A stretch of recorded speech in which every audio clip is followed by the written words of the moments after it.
дэкгүй шараа нь юу хэмтэй. Сайн уу гуурлаа. Би гоё юм танаас асуух гэдэг. Би баян болмоор байна.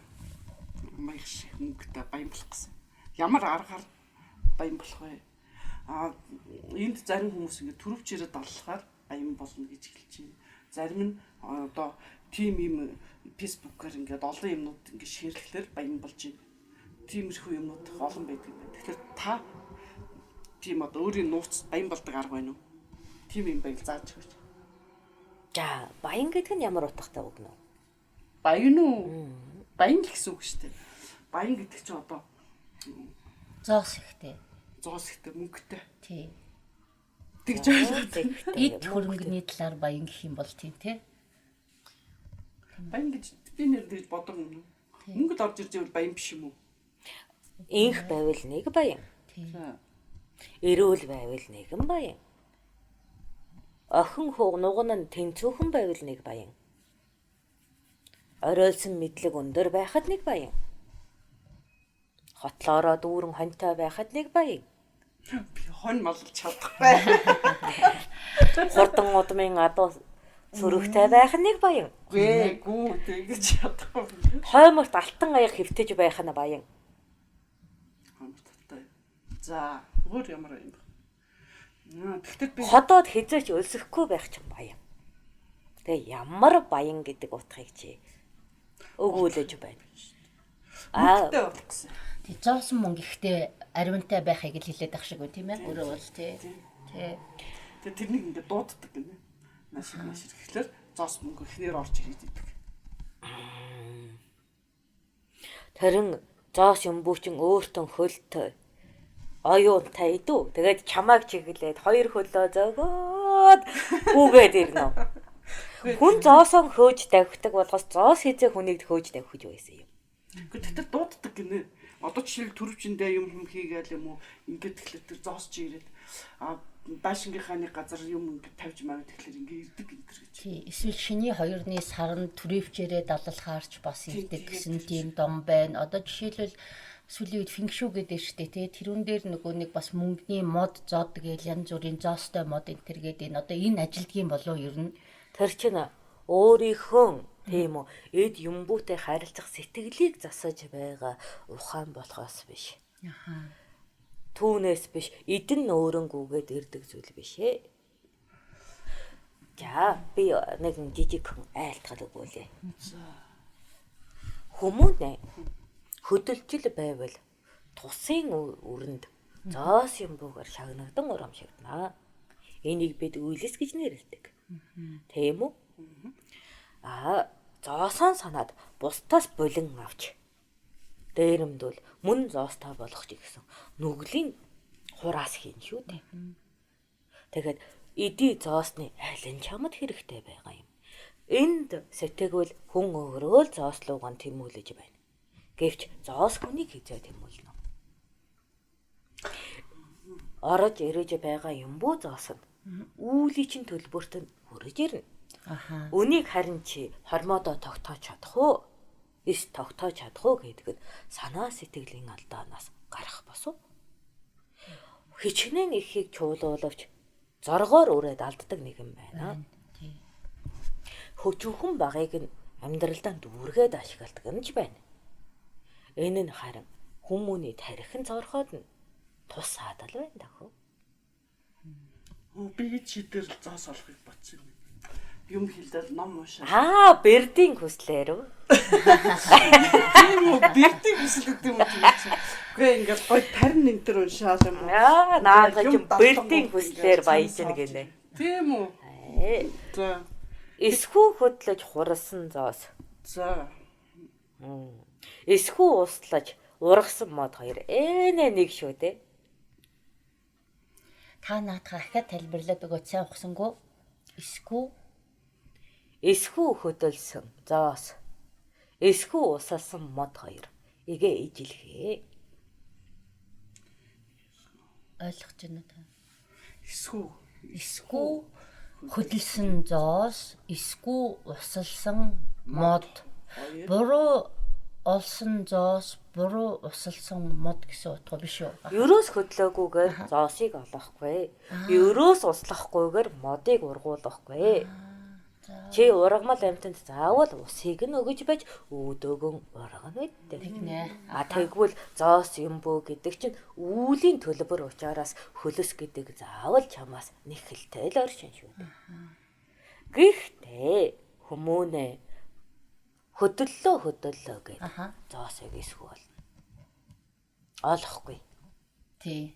Хөдөлсөний зоргоор орж ирэхгүй гэсэн үг Хөдөлсөний зоргоор олох. Жохон орж ирээд шүү дээ.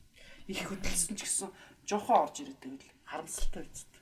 Жишгэн авгай хүн аяга угаасны төлөө зоос олохгүй. Тийм үү? Тийм. Авгай хүн мөн үрэн өсгсөний төлөө зоос олохгүй. Авгай хүн үрэн ингэстэд зоос олохгүй. Харин авгай хүн тийм үү? Хүмүүний биеийг эларшуулвал зоос олно. Авгай хүн хүмүүний үрийг ухаажуулвал зоос олно. Охно. Авгай хүн бусдын сэтгэлийн цэнгэлд урайлвал зоос олно. Тэгэхээр бусдын цэнгэл нь хүмүүнд зоос болж үзэгдэж байна. Эрт итүгээгээс бидний өвөг дээдэс зоос гэдэг бол хүмүүний итгэлийн харилцаанд тэмдэгт бүлгөө гэж ярина. Итгэлийн харилцаанд. За. Энэ нь чамд би итгэж буйтвал сэтгэлийн баялгаа нь чамд өргөж байна гэж зоосон андгай өгдөг байж л та. За. Энэ нь өнөөдөр би энэ хүмүүний итгэлийг авснаар дараагаа тэр хүнээс тусыг авч болно гэсэн харилцаанд тэмдэгт юм. Жишгэн энэ хүмүүс энэ шар хүмүүс эсхий уралдаг хүмүүс би эм боодог хүмүүс Тийм. там боодог хүмүүс за энэ хүмүүний биеийг би илааршуулснараа надад энэ хүмүүс итгэлийн тэмдэгт өгчээ. За би чамд дараа нэгэн тусыг өргөнө гэд итгэлийн тэмдэгт өргөсөн нь. За тэрийг зоос гэж нэрлэе. За гэтэл би гэрэн бөмбөйл гэж дулаалах гэд эсхий аваг болоход энэ хүмүүндэн очиод эртэд би чамд тусыг өргөлөө. Энэ аман тангаргаараа над тусыг өрг гэхэд уртын тусын дагуу энэ хүмүүс амандаа хүрэх нь тэр зоосон гэрчилгээ юм. Сануулж ийн гэсэн үг болох нь шүү дээ. Чи надад тэрний хэлсэн үгээ санаж гэнэ үү маа гэд. Энэ анхны хувилбар юм уу? Зоос гэдэг энэ. За. Тэгвэл би тэр эсхийг авах шаардлагагүй. Өөрөө эсхийг үйлддэг бас там боодог эмгэн байна. Тэгвэл чи надад дээл урлаж өрсгсөн бор хүүхэн байна. Тийм байна. За миний энэ зоосон тэмдэгтийг ав. Энэ бол эсхийг уралдаг хүний хам тангараг байгаа. Түүнээс одоо би чамаас дээл авсны хариуг авчгаарай гэх нь зоос эзнээ танихгүй болсны явдал юм шүү дээ. Тэгэхдээ би хизээч тэр нөгөө эсхий уралдаг хүнээс нэгэн нөгөө тус авах шаардлагагүй байх юм бол тэр зоос чинь одоо ухмэл хөрөнгө болно гэсэн үг тийм үү? За би тэгээд энэ зоосыг тийм үү чи юм уралдаг хүмүүн хэрнээ надад дээл уралж чад би чамд төлөөс өгч чадахгүй үед би энэ хүмүүний тусыг өрг гэд зоосон өгсөн тийм тэгээд чи түүнтэй танилцаж түүний тусыг авч гэрэн бөмбөглөө. Энэ нь эртний зоосны харилцаа байхгүй юу? Тэгэхээр энэ зоос үнэтэй байх нь итгэлцэлийн харилцаа гүн байх тусам үнэтэй болно. Амандан хурдаг улсын зоос авуугай үнэтэй байдаг. Амандан эс хурдаг улсын зоос авуугай бузар байдаг. Тэгэхээр өнөө цагийн хөх дэвсгэрт чинь үнэгүй болсон нь нэг хүн нөгөө хүндэн амлалтаа биелүүлдэггүй болсноос болоод үн цэнэгүй болж байгаа юм. Харин биелүүлдэг болох цагт хүссэн хүсээгүй энэ амлалтын бичгийн үн ханш өндөр болно шүү дээ. Таны хэлж байгааг би болохоор ингэж ойлгож байна. Ёс суртахууны хувьд одоо энэ мөнгөн зоос гэдэг бол үнэгүй болсон байна, тийм үү? Ягаад гэвэл хинэнч амлалтаа биелүүлэхгүй нэгэндээ одоо тусыг нь өргөсөн тусыг нь мартаг байсан. А нөгөө талаас миний бодлоор бол ёс суртахууны хувьд үнэгүй болсон боловч яг материалын хувьд гэх юм уу да бүр үнэтэй болоод хүн болгон тэрний төлөө хүн хатан тэмцээд хүн чанараа одоо баг орхидог болсон цаг болсон юм шиг бол надад санагддаг байхгүй. Тэгээд энэ дээр ийм хоёр ойлголт нэг нь бүр үнэгүй болоод нэг нь бүр үнэтэй болчихсон юм шиг санагдаж байна. Хэдий олон цаас чамд хэрэгтэй болно гэдэг чинь төвдий чингээ үн цэнэгөө гэсэн үг шүү дээ. Яагаад гэвэл тэр хүн чамд амлалтаа биелүүлэхийн тулд маш олон амлалтын бичиг чуулгах шаардлагатай болж байна. Ойлгоно? Ойлгож байна. Тэгэхээр нэг л амлалтын бичгээр бид гэрээлэн харилцаж чадаж байвал энэ үн цэнтэй зоос. Тийм. Чи ганц зоостой байсан ч баян чинэлэг. Охно. Чамд ариван их амлалт байж сая өчүүхнийг олж байвал энэ ядуу буюу дорд болоод байгаа юм. Охно. Тэгэхээр чи өнөөдөр 5 амлалтын бичгээр талхыг авдаг байжээ. Маргаатар 6 болж байна гэдэг чинь энэ гарт байгаа баян гэдэг зүйл чинь. Зоос гэдэг зүйл чинь улам л ядуу болж байна. Тэгэхээр чи хөчнэн эхийг цуулуулад үүн мөнхийн ядуу тойрогт орчиж байна. Яг гоо гэвэл хүн хүмүүний харилцаа, хүн хүмүүний сэтгэл үргэлж доройтож олон зоосонд тэмүүлэх тусам өшөө олон зоос хэрэгтэй бол.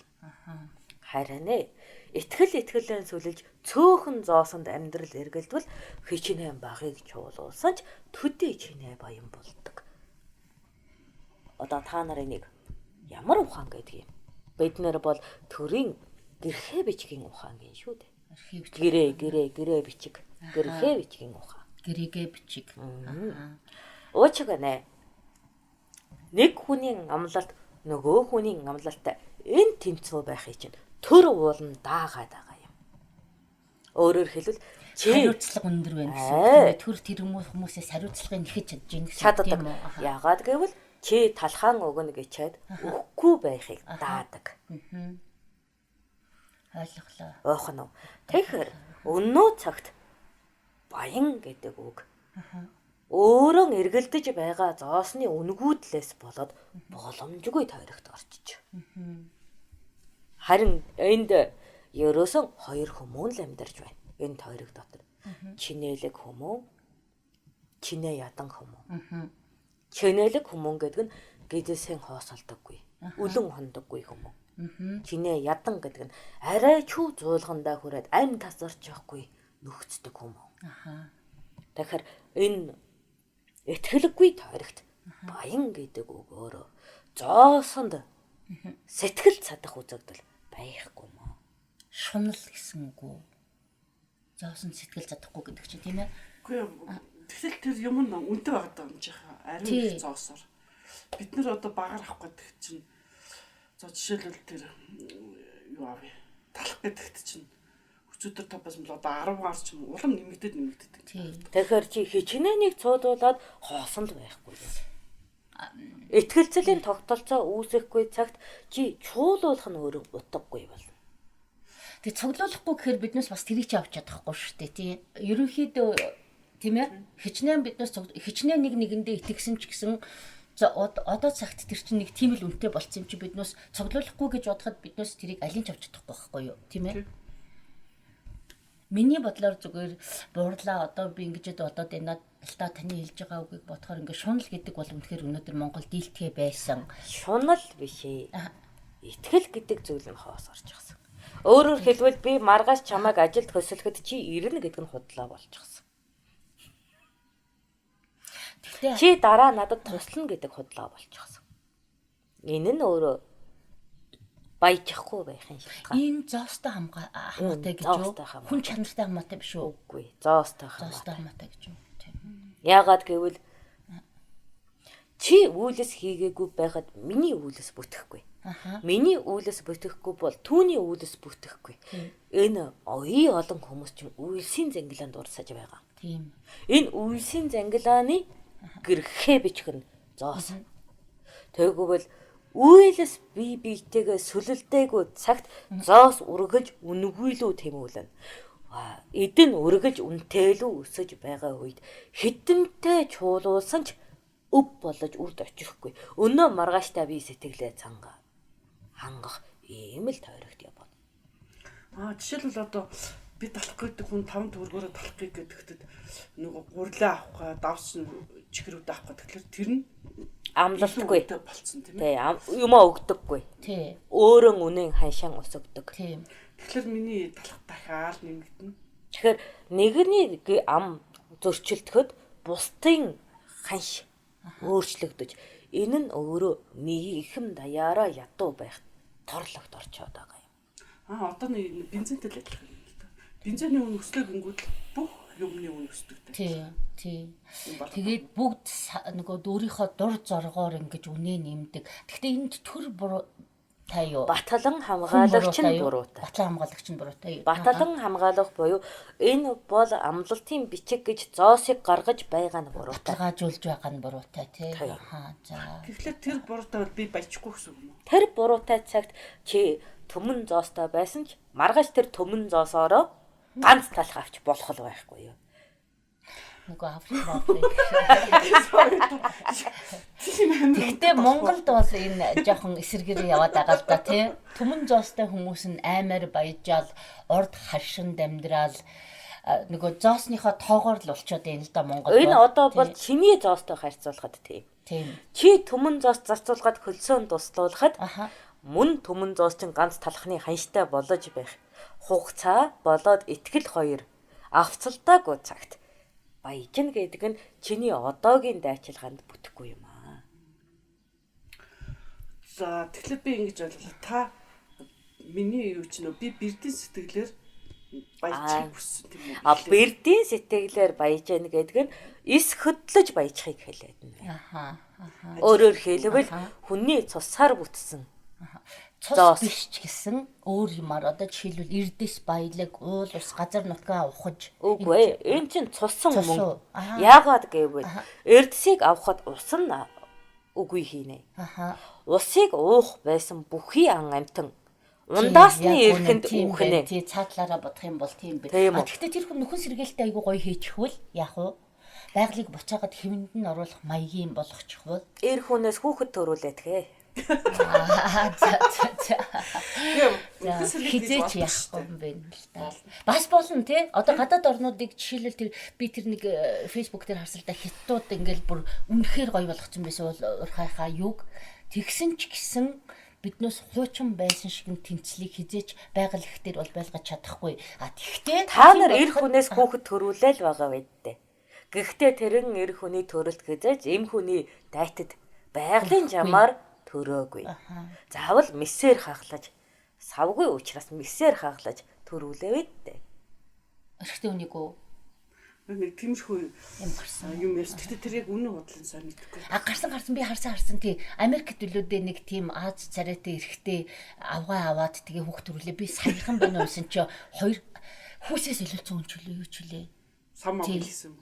Одоо мэдхгүй яаж яасан. Тийм юм харсан. Хоёр дахь хүүхдээ төрүүлэх гэж байна. Тэмээс сүү гарах уу? Бистэ мэдхгүй тэрийг тий. Тэрийг бол өстэй мэдхгүй. Тийм юм харсан. Минийс сүү гарахгүй тий. Жамын биш юм чинь. Эрэгтэй хүн байхал да. Эрэгтэй хүн уулаасаа эрэгтэй байсан хүний хэвлээд сав байршуулад тэгээд хүүхэд тогтооно гэдэг бол боломжгүй. Харин эмэгтэй байж байгаад тийм үү нөгөө төрхөн хувиргаж эрд шилжсэн бол түүнийг эр гэж тоолохгүй. Тийм.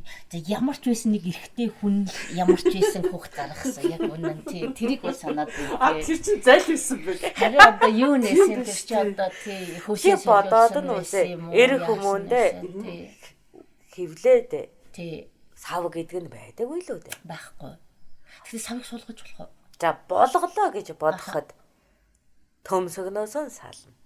Тэгин тий. Тэднээс тийм апрессиг угаасаа хийдэг юм шиг байлаа шүү дээ тий. Тэгээд төрөлтийг тийм үү умаагаараа үлдэж чадах уу? Чадахгүй. Хагалалт нөгөө кисэрвөө тий. Энэхээр жамын анхны эргэлт мэт төгс зогцол сэргэхгүй. Тийм.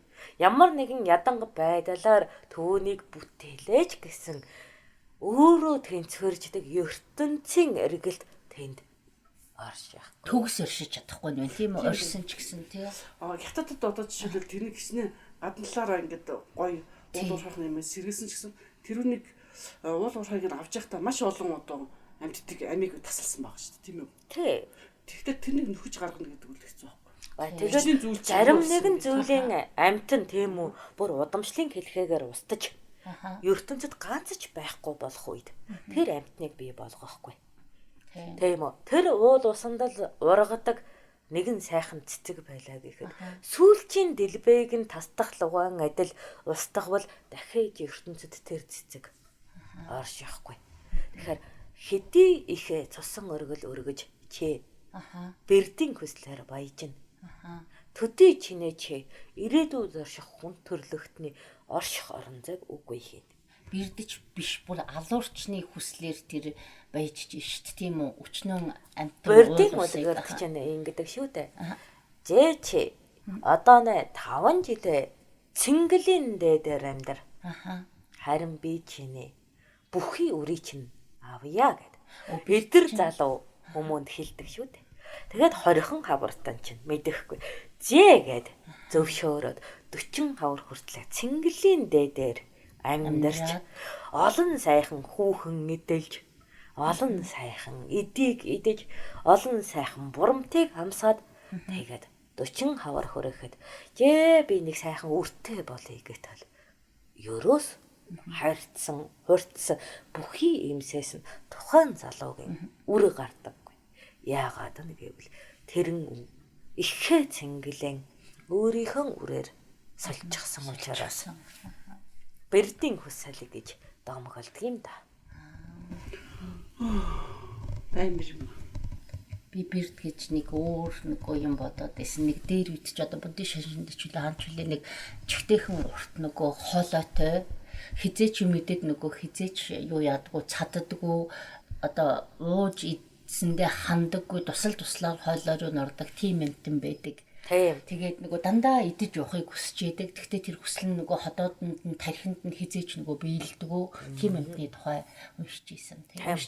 Буддийн ухаанд тэгдэг. Тэгэхээр нөгөө хүсэл байсан ч шасаал нь ойшин гэдгийг дүрсэлээд байна. Тэгвэл миний бэрдийн тухай ойлголт өөр юм ба шүү дээ. Бэрд гэхээр юмыг биелүүлж өгдөг. Алладжины юу шиг тийм тий. Хэлэнгүүт юунаас баанасаа гарч ирээд биелүүлж өгдөг. Тэр чинь бэрд үсттэй. Чи тэр нөгөө орчин үеийн биш жинхэнэ үлгэрийг мэдхүү. Ямар 1001 шөнийн хэв шинжээр. Алладжины хэв шинжээр нь. Эртний хэв шинжээр нь уншаараа мэдвүү. за тэн дээр юу гэж. Наад чинь Кежирийн орны үлгэр тийм үү? Тийм. Нөгөө ёо дэнлүү гэрлийн дэнлүү ээлжсэн чинь дотроос нь шидийн бэрд гарч ирээд залуу хөвгөнөөс асуухад би энэ мусульман их ертөнцийн хаанхүү болмоор байна. Сайхан гүнжтэй сууж энэ улсыг хаан болмоор байна гэдэг. Тэгээ биелүүлдэг байдтэй. Тийм. Тэгээд сайхан цэнгэж амьдар чинь байхад тухайн улсын сайд нь хорилохыг оролддог байдтэй. Тийм үү? Одоо мартчихжээ тий. Их дээр уншижсэн учраас тэгээд сайдыг дараад нь өнөө өсөж төрсэн гудамдаа очтол танидаг хэвсний худалдаачин нөгөө алчуур хийдэг их чинь бүгд ясандаа тураад бие нь ус уугаагүйгээс болоод хөхрөөд гээд хачин амиар байсан. Тэр үед нөгөө ядуугийн хороолоос гарсан бэрдийн хүслийн залуу би яагаад одоо хаан байж энэ хүмүүсийг тижээсэнгүү гэхэд өнөө бэрд чи энэ улсын усыг чи надад арилжиж өөрийн хүслийг биелүүлээ гэдтэй гэд дуустдаг байхгүй юу. Наадах чинь тэгвэл бүр жинхэнэ нөгөө дээр үеийнх нь юу вэ шүү дээ тийм үү? Би тэгэж уншаагүй. Энд гэхдээ яг жинхэнэ оригинал гэх юм уу да тийм нөгөө юу нь байна тийм үү? Өөрөөр хэлбэл бэрд тэр хүслийг биелүүлсэн. Гэхдээ тэр улсын хаан болсныхоо төлөө тэр улсын усыг нь бэрдэд өгсөн байдаг. Арилдсан байдаг. Ойлгоно. Ойлголоо. Тэгээд хааны ордонд болохоор одоохондоо усан дуусаагүй байсан. Гэхдээ улсын захаас ахуулаад хатцсаар бүр тэр нөгөө сайдууд тэрэнд хаантай тэмцэлцсэний учраас тэгэж ард түмэн зовсонтой хамаатай байдаг. Тэгээд ингээд хумигцаар бараг хааны ордонч өөрөө усгүй болгоод тэр залуу сая сэрэж ямар амар арилжаа хийснэн ойлгож тэгээ мөхөж дуустдаг. Тэгээ буцах зам байхгүй шүү дээ. Манай Монголлоо тэр бол тэр улсын сүүлчийн хаан. Хаан бол мөн гэхдээ сүүлчийн хаан. Тэр улс ч гэсэн баг сүүлчийн тэр улс сүүлчийн амьдралан тэр хаантай хамт өнгөрөөж байгаа юм байна. Тийм байна. За тэгвэл би бирдээс гүйж болохгүй. Домоор гэдэг чинь бирд байна тийм үү? Ер нь бол шидээр эсвэл тарины аргаар эсвэл бөөлөр очиод би тийм мөнгөтэй болмоор юм гэдэг. Эсвэл амар ном уншуулаад би болох гэсэн бирдтэй орох уу бас. Дээр очиж мөнгөтэй болъё гэж хэлж ирсэн үнийг бол сонсоогүй зүгээр бүүдээр очиж миний энийг бүтээгээд өгөөч вэ гэж асууж ирсэн үнийг бол сонссоо л доо. Хэрвээ чамд явдал мөр байгаа бол тий бүүдээр очиод дүүрэгдэг шүү дээ. За миний ажил ингээд гацаад байна тусалж өгнө үү гэхэд замыг нь заагаад хилээд өгдөг байдیں۔ Тэгвэл яг л бирдийн ажил чи тэнд тавг тахилаа дээр нь юмбууга тавиад л тэгээд үйлсийн заяагаа аваад л гардаг байдیں۔ Тэгвэл энэ бол харилцан түшгэлцэж байна. Тийм. Харилцан түшгэлцээгүй үед бөөнөр чинь тэгдэг. Заяанаас чинь татнаа гэд айлгадаг байдیں۔ Тэгээд миний заяа яавал гэж гээд гараад явхад тийм үү. Ерөөсөө нуган түрхэн болчихдог. Заяанасаа татуулц. Хүүхдээ нөгөө эрэгтэй хүүхэд төрөх заяагаа татуулчихсан. Тэгэл удамын жатаг хийлэгчглээ. Яагаад эрэгтэй хүүхэд төрөхгүй вэ гэхэд өөр бөөдөр очиход нэг бөө чиний удамын заяанаас ч татчихсан байна гэж хэлээд за засаад өг гэхэд дахиад юмбуунээсээ төлөж бүх юмбугаа нөгөөд тушаагаад эргээд нуган үртэй болж дуустдаг байдیں۔ Лампас адилхан уу? Адилхан энэ хорвоогийн зүйл чинь чи нэгийг авбал нөгөөг төлдөг энэ хууль байна. Буурлаа би өнөөдөр таксийн дотор явж байхгүй юу. Тэгээ нэг залуутай тааралдаад бит хоёр бас нэг явуулаа. Өгөө. Жаахан хүүхэд эсэл да. Цаатад таарлаа жолооч юм тий. Тэ бороо ярьж байна уу тий. Таксины жолооч нь залуу байсан байхгүй. Тэгээд бит хоёр их удаан юм ярьсан. Тэгээд тэр залуу надад их сонин юм бас хэлсэн. Миний толгой руу бас их орсолдоо.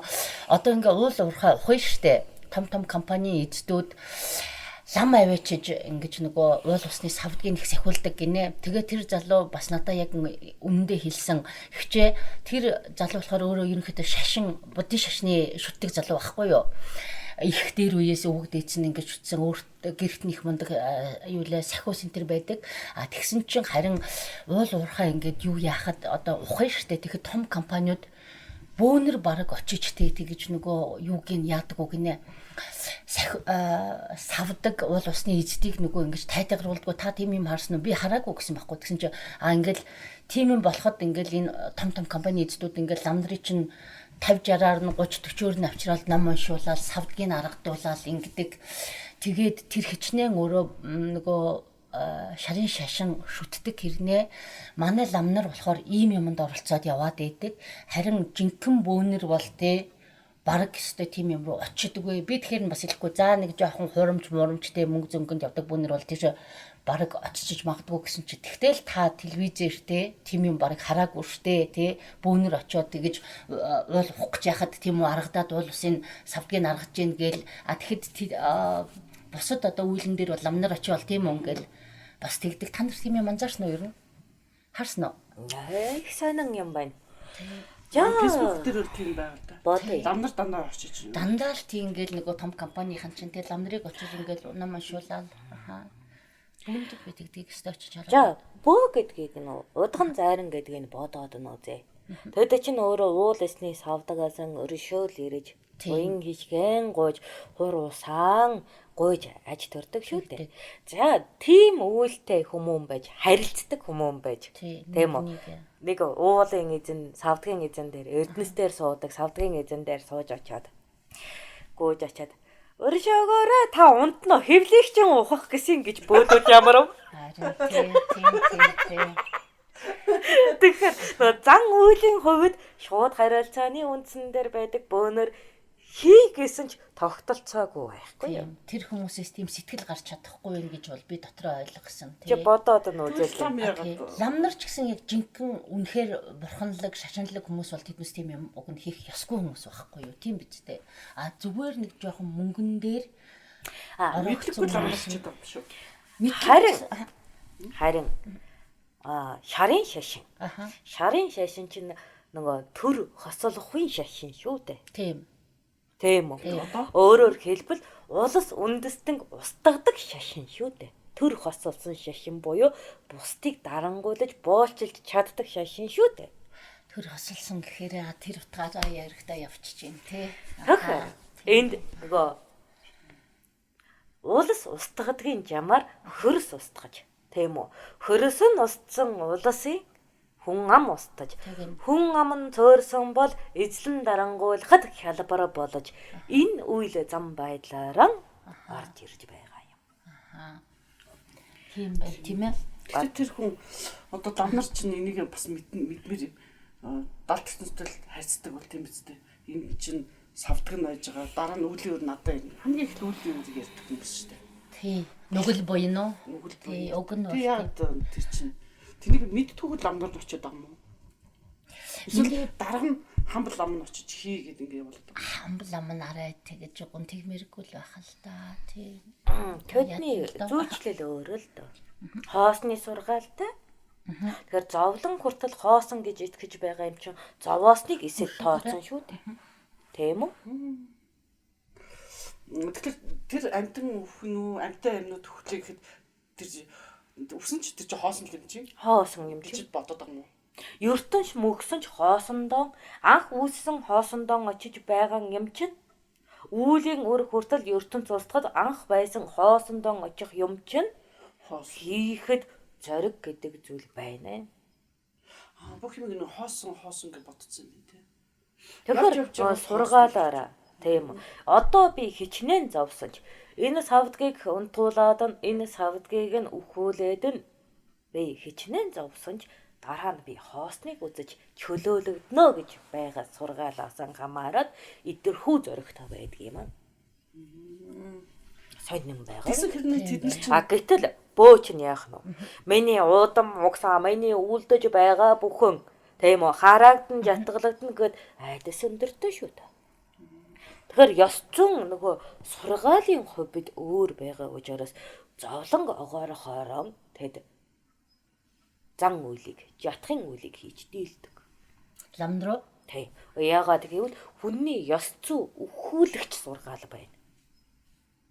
тэднээс дүү. Хүн байхын ёс зүй өхүүлэгч сургаал байна. гэтэл тэр лам нар чинь одоо иргэд төрөд идэг шүү дээ. Тийм хувилгаан, тэдгээр далаа лам, тэддэх хувилгаан, тэр ямар чанчин богд юу ч үлээгээд ингээ иргэд төрөд идэг гэж яагаад хоосрохгүй байгаа. Зөвөө тав уу? Зүг тав гэдэг нөө. Тэр юу гэсэн бэ?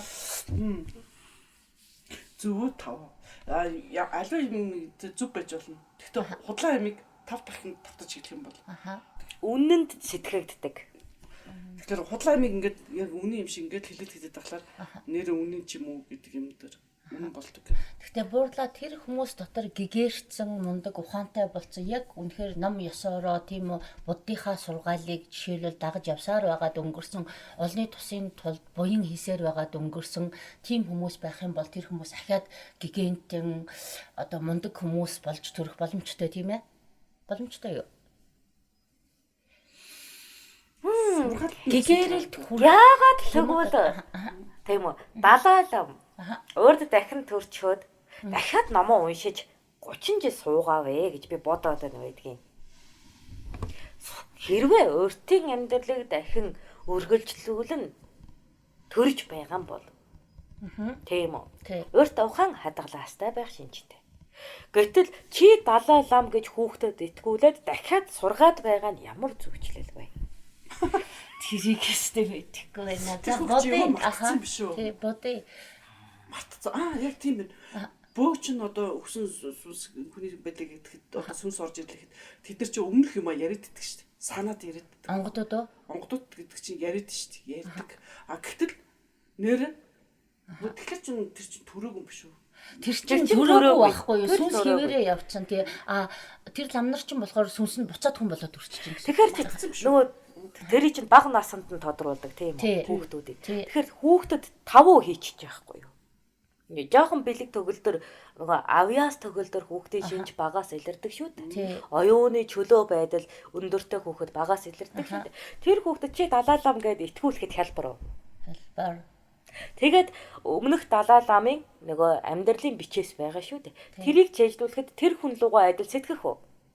Чэйжлүүлэхэд бол сэтгэн. Энэ бол Далай ламын нууцаа гэж би хэлмээр байна. Ойлгоно. Яагаад гэвэл өртийн бүхий амьдралаа төмдөглөн үлдээгээд дараа нь тийм үү бэлэг төгөлдөр хүүхдэд чэйжлүүлэхэд тэр нөгөө сургалтын үйл яг тэр үргэлжлэх сэтгэхүйг удирдах чадна. Аха. Тийм тохиолдол байж болно. Тэгтээ бурлаа ахиад хүний сүнс хорвоо дээр буцаж төрдөг гэж би боддог. Ягаад Хүний сүнс буцааж төрнө. Тий. Гэхдээ урдын амьдралыг үргэлжлүүлэхгүй. Урдын амьдралыг үргэлж гэгэр ч хүмүүс ягаад үргэлжлүүлж болохгүй гэж. Тэр хүмүүс хийх үйлээ дуусгаагүй явцсан байж болно шүү дээ. Би одоо жишээлбэл аймаар мундаг одоо юу гэдгийг малчин байж байгаа л 1000 малчин болно гэж зүтгэсээр байгаа л 1000 хүргэж чадахгүй 900 хүргээд өнгөрцөн байж хаад би ахиж төрөөд би их сайн хүн байсан бол Тэнгэр бурхан надад тийм заяагаа за яг хоо чи дараагийн үлэндээ одоо хонио 1000 хүргээд ахиад үхтэй гэж хэлэх тийм боломж байхгүй юу? Бага тий? Ийм байна. Хэрвээ урдын амьдралыг үргэлжлүүлдэг бол Аха. за чи 40 хавартаад Аха. нөхчин үхчээ. За тэгээ тэр ондоо мэндэлжээ. Гэчээ тэгээд 20 жил өсөм торнож өөрийн урдхыг санахыг хичээжээ. За. За тэгээд чи 60-таа их нартээ дурлах уу? Үгүй. Хуучин эдэлж байсан эдэндээ шунах уу? Их баян байсан бол сунж магадгүй. Гэхдээ загварыг гол нь чи. За бараг тийм байх яг уу. Чи одоо энэ дөрвөлжингэл бодолтой. Чи энэ дээр бас маш их оюун ухааны юмаа хийгээд их хайртай дэлгэц байсан гэж бодъё. Гэт тэгээд 20 жилийн дараа юмаа санаад эргээд энэ дэлгэцээ харахад чамд яах вэ? Хуучирсан хэрэгцээнээс гарцал байх байх. Тэгэхээр нөгөө дахин амьдралыг үргэлжлүүлэхэд 18 насны хүний өвсөлтийн насгаад болдог учраас давтагддаггүй юм аа. Яагаад давтагдахгүй ч Яагаад давтагдахгүй? Тийм үү. Дахиж төрөөсөн ч цаг үе 90 100 нийгмийн амьдралын урсгал өөрчлөгдчихдөг учраас чи тэндээ л захирагдаж урсан. Яг энэ цаг үеийн энэ хүсэл шуналда яагаад ч баригдахгүй. Тэг хүсэл шуналд бол тийм л дээ зүгээр Үйлэндээ гэж бодоход тийм үү. Чи тэр үйлэнд хийж болдогч нийгмийн тусгалаа дахиад тэнд шингээхдээ өөр хийдэг. Өөрөө Өөртөө явдал, өөртөө хийдэг сэтгэлгээнээс ондоо болчихдог. Цаг хугацаа нөлөөлж юм. Тэгээ цаг хугацааны хөгжил энд нөлөөлөд нийгмийн амьдрал болж шүү дээ. би яг ойлгож илээ л да. Тэгтэл яг чи юм дотор нэг ганц нэгэн хүндгэл буцаад төрчих болов гэж боддог. Яг буцаж төрлөө гэсэн чи дахин давтагдашгүй. Энэ цаг Хизээч үү? дахин давтагдаж чадахгүй. Яагаад гэвэл Бүх хүн Чингис хааныг дахиж одоо төрнө гэх юм бол яах вэ? дахиж төрсөн Чингис хаан биш. Яагаад? Ядаж Тэмүүжин гэдэг нэртэй байхгүй Есүхэ Баатар өөлөн ээжээс төрөхгүй гэдгээсээ хамаараа. Тэгээд боорчтой уулзахгүй уучаараас. энийг бол ойлгож байна л да. Өөрөөр хэлбэл цаг үе нөхцөл нь ондан учраас тухайн сүнс ирэллээж тэр урдын нөхцлөөрөө тэг андын тангаргаараа эцэг эхийн оюунаараа төгөлдөрцөн нөхцөл төлгөнд бүртгэхгүй. Яг энтэй чин адилхан жишээлбэл Далай лам шал өөр ээжээс гараад шал өөр хотод төрөөд тэгтээ Далай лам гэдэг цолыг гэдэг юм уу ахиж яваад тэгээд тэр үйлийг үргэлжлүүлээд явж бас болно. Тэгтээ бас л бүх юм нь өөр л дөө. Ганцхан юм нь адилхан нэр нь Далай лам. Нэр нь Далай лам. Нэр ч биш чинь тэр нэрээсээ нь гадна уртын тийм үү тэр хүүхд үнэмшүүлэх үйл хийгээд байгаа. Аха. Тэрний одоо нөгөө зөв амьдарсан хүмүүний дор татгал өгөөлөмж байна да. Тэрийг нэг бүрчлэн цээжлүүлээд өөрийг нь гэж итгүүлснээс болоод тэр үргэлжилдэг. Аха. Гэтэл эхнэр нь гэдэгт ижих эхнэр авахгүй шүү дээ. Тий, хизээч тэхгүй л дээ тий. Тэгээд буяа гэсэн нэртэй эхнэртэй суухгүй үстэй. Тэгээд тийм үү. Тэр залуу Далай лам чинь яагаад тэгвэл нэг номыг тийм үү улам төгөлдржүүлэхгүй байгаа. Зарим Далай лам домчийн судруудыг хийж, зарим Далай лам бясалгалын судар хийж. Яагаад төрөх болгондоо ондоо судар хийгээд байгаа юм бэ? Гэдэг чинь өөр хүмүүс учраас тэр. Ядаж нэгэн сүнс байлаа гэхэд өөр цаг хугацаа, өөр шаардлага, өөр хүслийн зүйд сүлэлдсэн учраас тэр Далай лам тийм үү уртын тухайн зөв гэдэг зөвлөөс жаахныг аваад тэр хөгөн дээр өөрийгөө дахин нэмж бүтээгээд байгаа үйлдэл. Тийм бэ. Тэгээд ир нэгэнт бүтээсэн юмыг бол ахиж бүтээх шаардлага байхгүй. Дараагийнхаа л тий шатрын орно. Дараагийн тийм үү хөгжингүй өөрийгөө баталгах шатандал төрийн шүү. Тийм байна. Тийм. Тэгээд одоо нэг эхнэр авлаа ч гэсэн дараагийнх нь юун дээр өөр нэртэй эхнэр л болох гэдэг шүү дээ. Хүүхдүүд нь ч өөр хідэн. Тийм тий. Өөр ээж аваас төрн өөр хотод тийм ээ тий яг үн. Тийм. Тийм байна. Сайхан ойлгуулсан байна шүү дээ. Баларсан юм боллоо ш. Баяжхаа боллоо. Гэтэ бурла тарны хүчээр хүн яана гэж